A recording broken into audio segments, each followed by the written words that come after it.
시간 축복하고 환영하는 시간입니다. 금주의 가정을 여러분들에게 소개합니다. 아시는 분은 다 아시겠지만 금주의 가정은 우리 문영진 선생님입니다. 오늘 자리에 참석해 주시면 좋았는데 참석해 주지 않으셨고 특별히 이 시간 참석하지 않았지만 이 가정을 축복하도록 하겠습니다. 더불어 오늘을 방문하신 분이 계시는데 함께 축복하고 찬양했으면 좋겠습니다. 최오복 씨와 딸 유현서 양이 저희 교회에 참석해 주셨습니다. 최춘득 집사님의 여동생 분이 잠시 방문했다고 합니다. 실례가 되지 않으면 자리에서 일어나 주시면 금주의 가정과 방문자들을 축복하고 환영하겠습니다. 하나님 복 내려 주소서. 사랑스러운 주님의 자녀에게 하나님 복 내려 주소서. 금주의 가정인 가족에게 축복을 빕니다. 주님의 크신 축복을 손 내밀고 빕니다. 넘치도록 내리소서. 축복하고 환영합니다. 우리 이 시간 다 같이 좌우에 계신 분들과 앞뒤에 계신 분들과 평화의 인사를 나누겠습니다. 한 주간 동안 평안하셨습니까?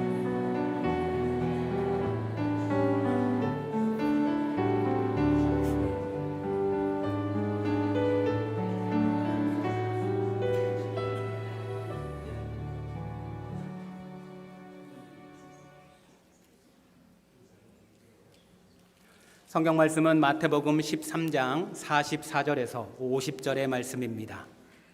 마태복음 13장 44절에서 50절의 말씀입니다. 화면을 보면서 한 절씩 교독하겠습니다. 천국은 마치 밭에 감추인 보화와 같으니 사람이 이를 발견한 후 숨겨두고 기뻐하며 돌아가서 자기의 소유를 다 팔아 그 밭을 사느니라.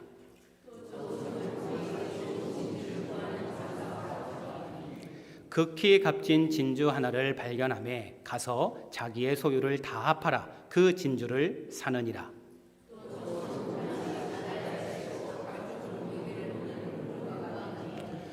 그물에 가득함에 물가로 끌어내어 앉아서 좋은 것은 그릇에 담고 못된 것은 내버리느니라.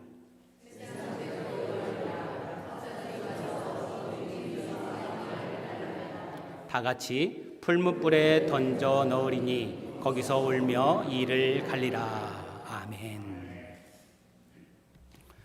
저는 요사이 하나님 나라에 대해서 시리즈로 말씀을 전하고 있습니다. 첫 번째는 하나님 나라의 통치 방식에 대해서 우리가 함께 말씀을 나누었습니다. 포도원 품꾼의 비유를 통해서 하나님 나라는 어떻게 통치되는지 우리가 살펴보았고, 두 번째는 하나님의 나라는 어떤 나라인가에 대해서, 그리고 어떻게 실현이 되는가에 대해서 이사야 선지자의 말씀을 통해서 한번 살펴보았습니다.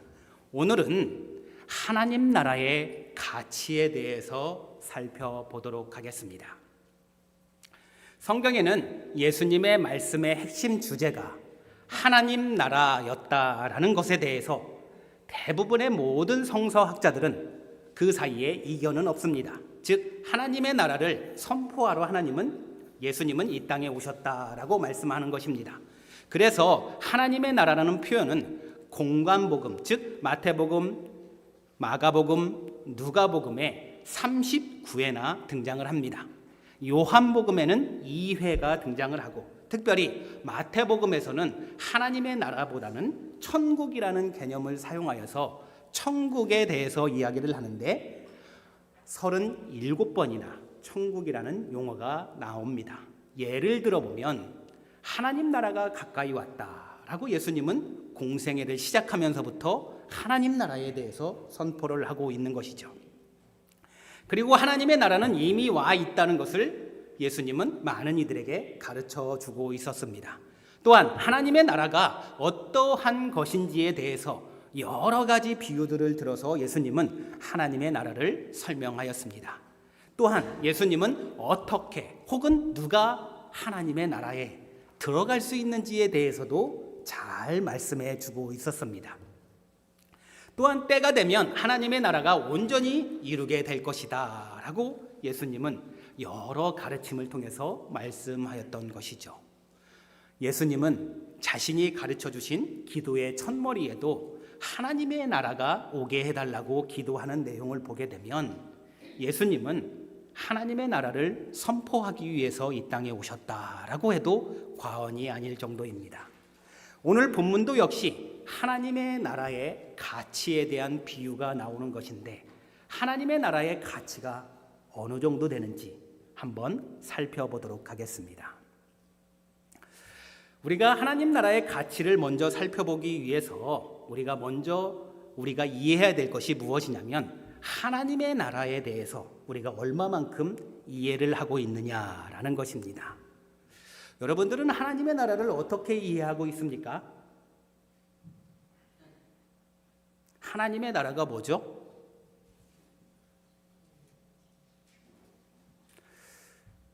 실제적으로 하나님의 나라를 어떻게 생각하십니까? 라고 이야기를 하면 좀 막연하기도 합니다. 사람들은 이 질문에 대해서 어떤 반응을 보일지 첫 번째 자료 화면을 보시기를 바랍니다. 첫 번째 자료 화면은 미국 개신교를 대상으로 3만 5천 명 정도 조사를 했다고 합니다. 같은 그래프인데 왼쪽은 영어로 된 거고 오른쪽은 한글로 된 것입니다. 미국 개신교를 대상으로 해서 조사를 한 내용에 의하면 하나님의 나라는 어떤 걸로 이해를 했을까요? 죽으면 가는 나라. 그게 몇 퍼센트일까요? 68% 정도 된다고 합니다. 그리고 하나님의 나라가 현재 자기의 삶에 영향을 주고 있다라고 하는 퍼센테이지는 한 31% 정도 된다고 합니다. 나머지는 하나님의 나라가 자신의 삶에, 현재의 삶에 영향을 줄까요? 안 줄까요? 별로 영향을 크게 미치지 않고 있는 것 같습니다. 그리고 하나님 나라 개념을 나는 설명을 할 수 있다라고 하는 표현이 28%라고 합니다. 그러니까 하나님의 나라에 대해서 잘 설명을 못한다는 이야기인 것이죠. 이게 미국 개신교 성도들의 자료인 것 같습니다. 그러면 한국 사람들은 어떻게 될까요? 다음 슬라이드를 보여주면 2020년에 한국에서 한국 교인들을 대상으로 조사를 하였습니다. 신앙 의식 조사를 하였는데 한국 사람들도 역시 하나님의 나라를 뭘로 이해했을까요? 죽어서 가는 천국으로 이해를 했다라는 겁니다. 그게 몇 퍼센트일까요? 57%. 여기에서 절반 이상이 하나님의 나라는 죽어서 천국에 가는 거죠 라고 이해를 했다는 겁니다. 그리고 마찬가지로 현재의 삶과 연결되었다, 즉 현재의 삶에 영향을 미친다라고 하는 퍼센테이지는 21%라는 겁니다. 그리고 잘 모르겠다, 하나님 나라의 개념에 대해서 잘 모르겠다라고 하는 것을 보게 되면 몇 퍼센트냐면 22%라는 것입니다. 첫 번째 통계 자료가 주는 의미는 무엇이냐면 미국 기독교인이든 한국 기독교인이든 하나님 나라의 개념은 사람이 죽고 난 후에 가는 나라로 대부분 인식을 하고 있다는 것입니다. 그래서 현재 자신의 삶과 하나님의 나라는 크게 연관성을 갖고 있지 않다라고 하는 게 이 자료가 보여주는 내용인 것입니다. 여러분들은 위의 자료에 대해서 어떻게 생각하십니까? 여러분들도 하나님 나라의 개념을 보통 이렇게 이해를 하고 있나요? 그렇다고 한다면 우리는 두 번째 자료를 한번 보도록 하겠습니다. 하나님의 나라가 자신의 삶에 어느 정도로 중요하느냐에 대한 조사입니다. 첫 번째 역시 바나그룹이라는 미국 리서치 조사 기관에서 2018년에 조사를 하였는데, 하나님의 나라가 어느 정도 자신의 삶에 중요하냐라고 물었을 때 매우 중요하다. 몇 퍼센트? 24%. 그리고 조금 중요하다. 어느 정도 중요하다라는 게 35%입니다. 별로 중요하지 않다, 그다지 관심이 없다라는 퍼센테이지는 41%입니다. 기독교인이라고 하지만 하나님 나라의 가치가 어느 정도일까요? 별로 중요하지 않다는 것입니다. 한국 조사를 보게 돼도 이와 유사를 합니다. 갤럽 종교 조사를 보게 되면 2014년 것인데 매우 중요하다는 몇 퍼센트? 18%. 보통이다는 44%. 그리고 별로 중요하지 않다는 28%. 잘 모르겠다는 10%입니다. 두 번째 자료 역시 하나님의 나라가 자신의 삶에 매우 중요한 가치를 가지지 못한다라는 것을 증명하는 자료입니다. 또한 중요하다 하더라도 우선순위에 의해서 매우 그 우선순위가 낮다라는 것을 보여주고 있는 자료라는 것입니다. 실제적으로 우리 자신에게 이런 질문을 한다고 한다면 여러분들은 하나님의 나라라는 개념이, 하나님의 나라의 가치가 내 삶의 중요한 요소를 차지하고 있습니까? 우리도 이와 유사하겠죠. 아니면 별로 관심이 없을지도 모르겠습니다. 관심이 있다 하더라도 어찌 보면 다른 가치들에 비해 그 순위가 매우 낮을 것이 분명을 합니다.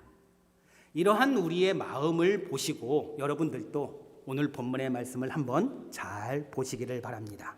본문의 말씀은 마태복음 13장 44절에서 50절의 말씀입니다.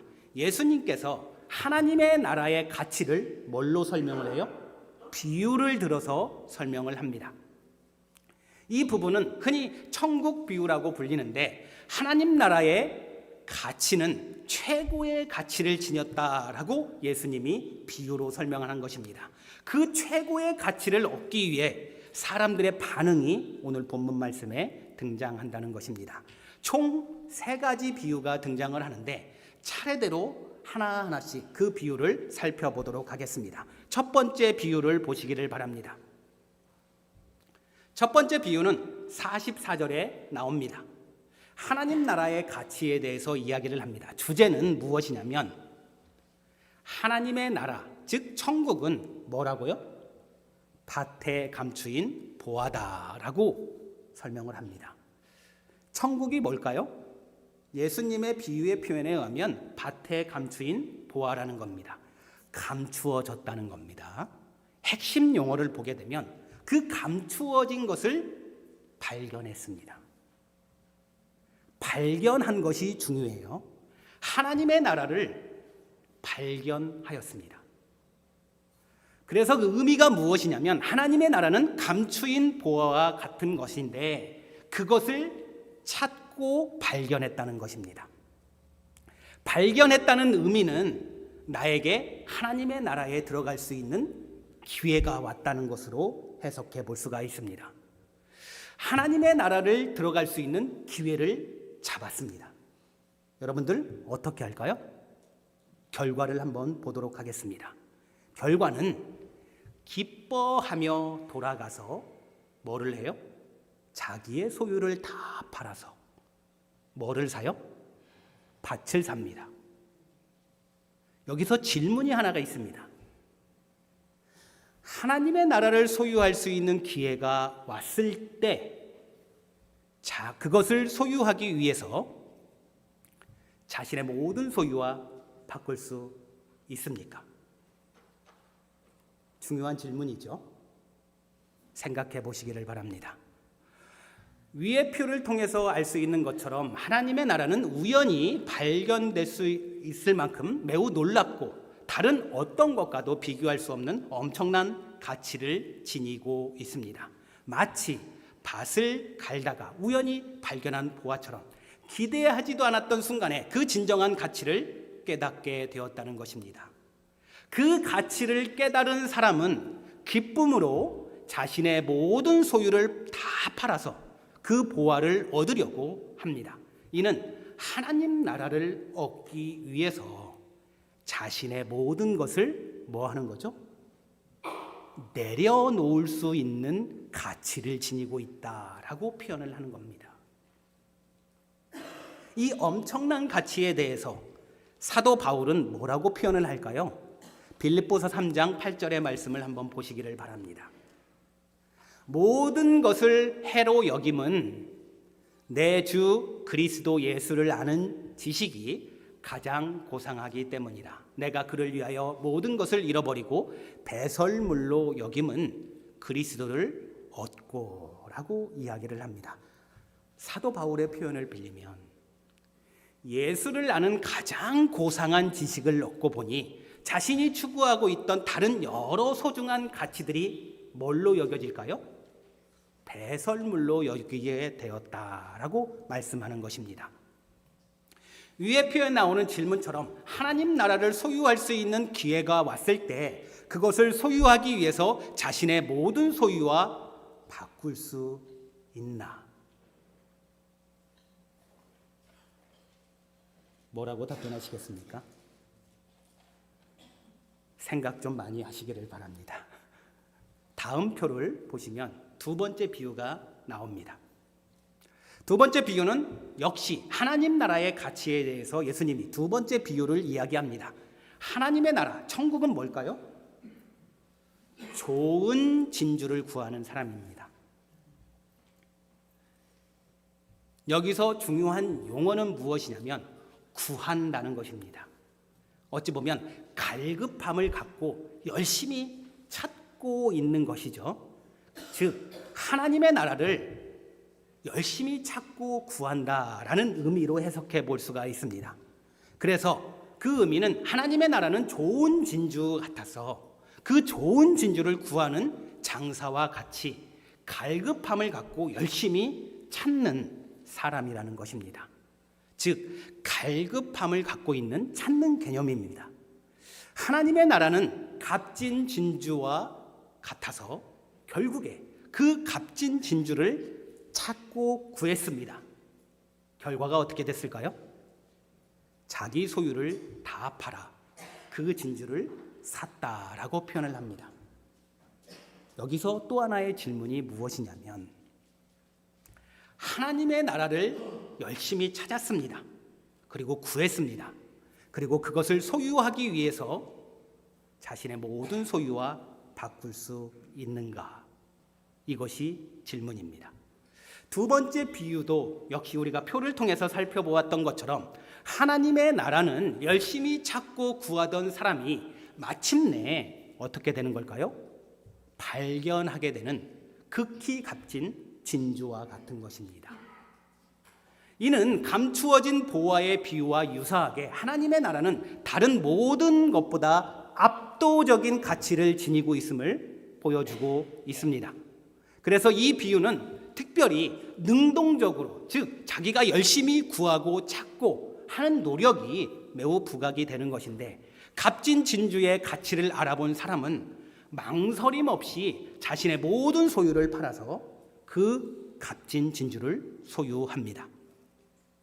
이것은 어찌 보면 하나님의 나라를 얻는 데 있어서 어떤 희생도 아깝지 않다는 것을 반증적으로 보여주고 있는 것이죠.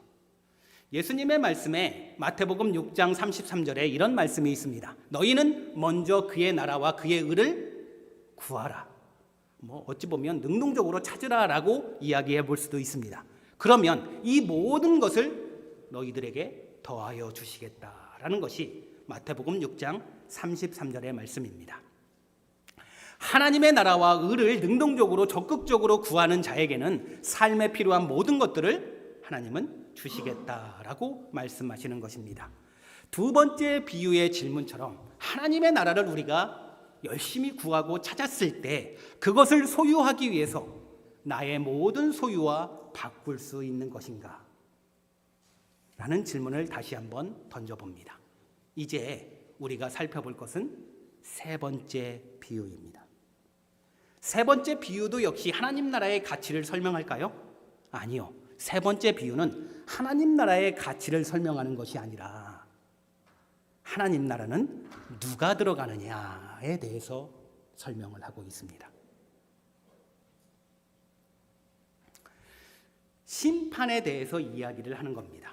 들어가고 들어가지 못하는 것은 곧 뭘까요? 심판을 한다는 개념과 비슷한 겁니다. 하나님의 나라에 누가 들어갈까라는 겁니다. 주제는 하나님의 나라는 물고기를 보는 그물이다라고 표현을 합니다. 그물인 겁니다. 그래서 핵심 용어는 뭐냐면 그물로 좋은 것도 나쁜 것도 작은 것도 큰 것도 아무튼 등등 모두를 모읍니다. 그런데 핵심 용어는 뭐냐면 구분이 된다라는 겁니다. 뭘로 구분이 될까요?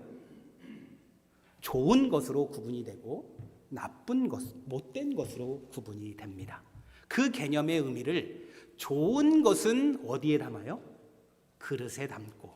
이 말은 다른 말로 표현해 보면 하나님 나라에 들어가는 것이고 못된 것은 어떻게 된다고요? 버린다라는 것입니다. 들어가지 못한다라는 개념으로 해석해 볼 수가 있습니다. 결론이 뭘까요? 하나님 나라에 들어가는 자와 들어가지 못하는 자로 구분이 된다라는 것입니다. 하나님의 나라에 들어가는 자는 의인인 거고 들어가지 못하는 자는 악인이 되는 겁니다. 그런데 그 악인은 뭐를 할까요? 중요한 것은 후회를 한다는 겁니다. 내가 왜 그랬을까? 라고 후회를 하고 한탄을 한다는 것이 중요한 메시지입니다. 세 번째 비유를 통해서 알 수 있듯이 하나님의 나라는 의인과 죄인을 가리지 않고 모든 사람에게 열려 있습니다. 모든 사람이 심판을 받게 된다는 것을 보여주는데 궁극적으로 그때 좋은 것과 못된 것으로 구분이 될 수 있음을 말씀하고 있는 것입니다. 궁극적으로는 의인만이 하나님의 나라에 합당한 것이고 악인은 하나님 나라에 합당하지 않는 자가 되는 것입니다. 그래서 결국 악인은 크게 후회를 한다라고 말씀하는 것이 본문의 말씀인 것입니다. 하나님 나라의 가치는 여러분들 어느 정도일까요? 조금 더 디테일하게 여러분들에게 묻는다고 한다면 하나님의 나라의 가치는 나에게 어느 정도 될까라고 한번 생각해 보시기를 바랍니다. 저는 여기에서 하나 궁금한 질문이 생각이 났습니다. 한국말로 기록이 되어 있는데 기독교인이 하나님 나라를 자신의 모든 소유와 바꿀 정도로 소중히 여길까요? 여길까요? 심각한 질문을 드렸나 봅니다. 한숨을 쉬기도 하네요. 이 질문에 솔직히 말하면 모든 기독교인이 실제로 자신의 모든 소유를 팔아서 하나님 나라를 추구하지는 않을 겁니다. 매우 극소수일지도 모르겠습니다. 극소수도 너무 많을지도 모르죠. 그 이유가 뭘까요? 하나님의 나라의 가치에 대해서 우리가 성경은 이렇게 이야기를 하는데 왜 우리는 이것을 하지 못할까요? 이유가 뭘까요?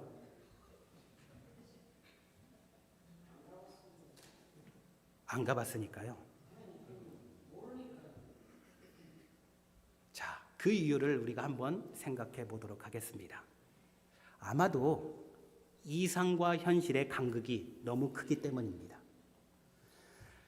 실제적인 우리의 모습을 잘 보여주고 있는 것이 무엇이냐면 첫 번째는 이론적 동의와 실제적인 헌신입니다. 여러분, 성경의 말씀으로는 하나님의 나라의 가치에 대해서 우리는 충분히 들을 만큼 다 들었습니다. 그래서 중요합니다. 내 삶에도 중요하다는데 그것에 대해서 부정할 사람이 있습니까? 아무도 없죠. 다 동의합니다. 그런데 실제적으로 그렇게 할 수 있느냐? 아무도 장담 못하죠. 많은 기독교인들은 하나님의 나라가 중요하다는 것은 이론적으로 다 동의하지만, 그러나 자신의 삶의 가장 깊숙한 부분, 물질적인 소유나 안정까지도 포기할 정도로 중요하다고 실제적으로 받아들이고 실천하는 데에는 매우 큰 콜롬비아 리버 같은 넓은 강이 존재하고 있는 것이겠지요. 두 번째는 가치의 충돌입니다. 현실적인 가치, 우리가 살아가는데 현실적인 가치가 중요하죠. 물질 중요합니다. 성공도 중요하고 명예도 중요합니다. 그 세상적인 가치와 눈에 보이지 않는 하나님 나라의 가치 사이에 갈등하고 있는 것이죠. 현실적인 세상의 가치에 더 큰 비중을 두면서 살아가는 게 우리의 솔직한 실제적인 모습인 것이죠. 부정할 수는 없습니다. 우리는 실제적으로 하나님 나라보다는 현실적인 가치에 더 비중을 두는 것이 맞습니다. 좀 더 구체적으로 실전적으로 들어가면 현실적인 생계를 걱정하지 않는 사람이 어디 있습니까? 내가 만약에 전 재산을 바쳤다고 합시다. 우리는 어떻게 먹고 살아요? 가족 부양은 어떻게 합니까? 교육과 주거 환경, 이런 것들은 어떻게 하죠? 이런 현실적인 생계 문제는 일반 사람뿐만 아니라 대부분의 기독교인들에게도 큰 부담이죠. 모든 소유를 판다는 것은 현실적으로 큰 두려움과 불안감을 안겨주고 있습니다. 그러면 이 모든 세 가지의 요소를 종합해보면 이것을 한마디로 뭐라고 표현해요? 믿음이 부족하다라고 표현해 볼 수가 있습니다. 우리는 아직도 하나님에 대한 전적인 신뢰와 하나님이 우리의 미래를 책임져 준다는 확신이 부족하죠. 그래서 모든 것을 내려놓고 하나님만 나라를 구하기에는 우리의 믿음이 아직도 매우 부족한 것입니다. 여기까지는 다들 인정할 것 같습니다. 그런데 중요한 것은 이렇게 생각하고 있으니 여기서 끝나면 될까요? 우리는 여기에서 가만히 앉아 있으면 될까요? 아유, 그렇지 라고 생각하면 될까요? 여기서 우리는 한 발 더 나아가 보도록 합시다.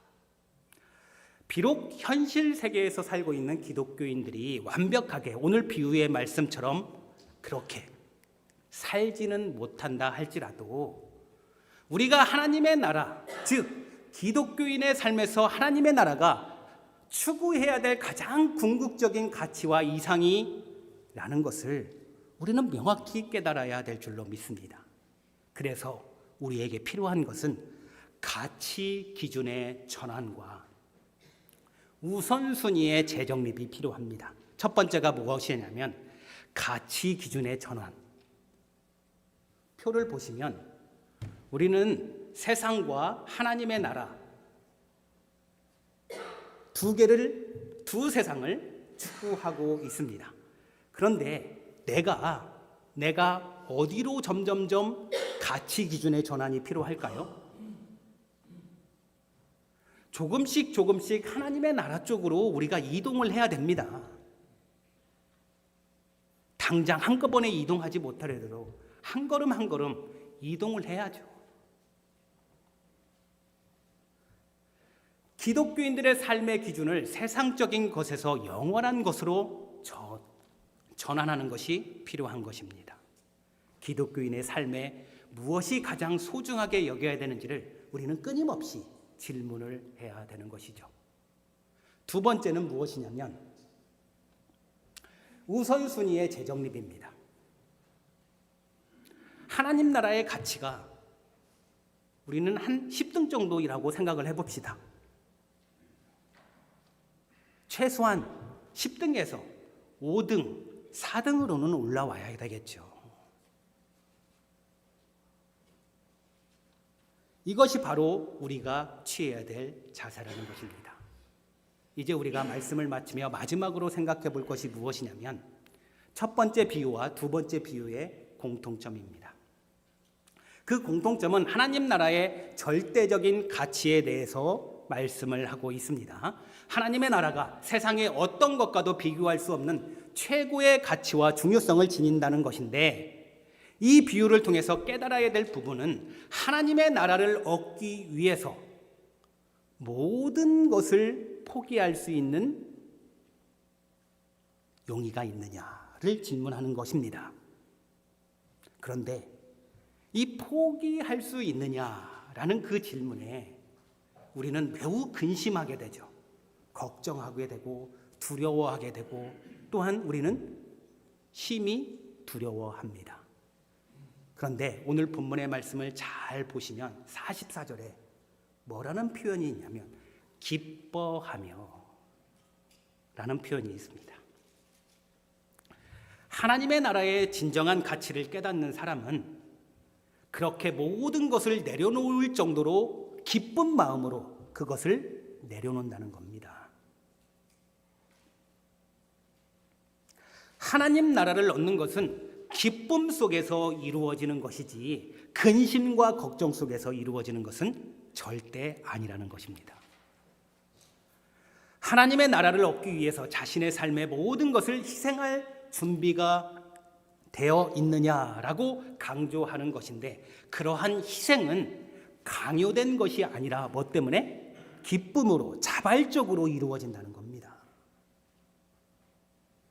하나님의 나라를 소유하는 기쁨은 어떤 희생, 어떤 헌신을 능가하기 때문에 기쁨으로 하나님의 나라를 얻기 위해 모든 헌신, 모든 내려놓는 것이 가능해지는 것이죠. 우리는 내가 가지고 있는 것을 팔라고 하면 뭐부터 하죠? 걱정부터 합니다. 이것이 가장 중요한 차이점 아니겠습니까? 저와 여러분 모두는 오늘 본문의 말씀을 통해서 신앙의 본질이 무엇인지를 분명히 말씀해 주고 있습니다. 하나님의 나라를 여러분들에게 선포하고 있습니다. 그 나라의 가치가 삶의 재정립을 통하여 우선순위가 상승하고 하나님 나라의 가치로 점점점 전환하는 저와 여러분들이 되기를 주님의 이름으로 간절히 축원합니다. 기도하겠습니다. 하나님, 사실 하나님의 말씀을 우리는 쉽고 가볍고 중하게 여기지 않습니다. 그 의미는 하나님의 나라에 대해서 우리는 귀로는 잘 듣지만 우리의 삶에 큰 영향력을 미치지 못합니다. 중요하지 않다는 것이고 하찮다는 것입니다. 그러다 보니 이런 말을 들으면 우리는 먼저 걱정부터 하고 근심부터 합니다. 이게 우리의 본 모습임을 주님 앞에 올려드립니다. 이제 우리는 우리의 생각과 우리의 가치관을 전환해야 될 때임을 깨닫게 하여 주시옵소서. 비록 순위가 더딜지라도 한 계단 한 계단 하나님의 나라의 가치가 내 삶의 우선순위에서 올라가게 하시고, 세상의 가치를 중요하게 여겼던 우리의 마음이 점점점 하나님 나라의 가치가 중요하다는 것을 인식하고 그리로 방향을 돌려 비록 더딜지라도 그 방향으로 나아가는 저희들이 될 수 있도록 은혜 허락하여 주시옵소서. 감사를 드립니다. 우리 구주 예수 그리스도의 이름으로 기도드립니다.